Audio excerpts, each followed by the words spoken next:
नमस्कार दोस्तों, स्वागत है आप सभी का।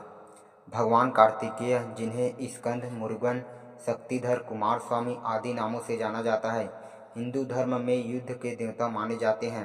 वे भगवान शिव और माता पार्वती के पुत्र हैं और उनके जन्म की कथा अत्यंत रोचक व आध्यात्मिक महत्व वाली है। यह कथा मुख्यतः शिव पुराण, स्कंद पुराण और महाभारत में मिलती है।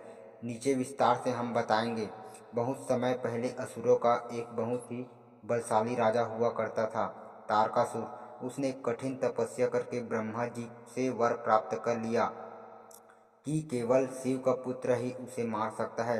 अब समस्या यह थी कि भगवान शिव पार्वती से विवाह के पश्चात समाधि में लीन रहते थे और कोई संतान नहीं थी। तारकासुर ने वरदान के बल पर देवताओं को पराजित कर दिया और तीनों लोकों में आतंक मचा दिया। तब सभी देवता ब्रह्मा, विष्णु और रुद्र सहित शिव से प्रार्थना करने लगे कि वे पार्वती जी से संतान उत्पन्न करें। भगवान शिव को समाधि से बाहर लाने के लिए कामदेव को भेजा गया।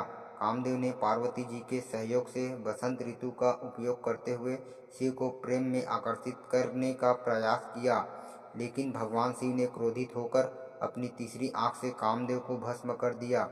हालांकि पार्वती जी की तपस्या और समर्पण से शिव प्रसन्न हुए और विवाह के लिए तैयार हो गए। भगवान शिव का तेज वीर्य अत्यंत प्रज्वलित था। इसे सामान्य रूप से धारण करना किसी के बस की बात नहीं थी। यह तेज अग्निदेव को ही सौंपा गया कि वे इसे संभालें।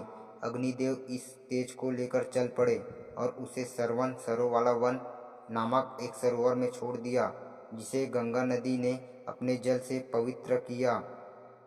सरवन में स्थित 6 कृतिका नामक अप्सराएं या देवकन्याएं उस तेज से उत्पन्न हुए एक बालक की परवरिश करने लगी। उस बालक के 6 पुत्र थे, ताकि वह 6 माताओं का एक साथ दूध पी सके। इसलिए उसका नाम पड़ा षडानन, 6 मुखों वाला, जिसे आगे चलकर कार्तिकेय कहा गया, क्योंकि कृतिकाओं ने उनका पालन पोषण किया।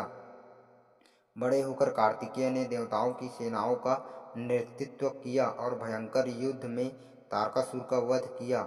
इस प्रकार उन्होंने त्रिलोक को आतंक से मुक्त किया और सेनापति देवसेना के प्रमुख बने।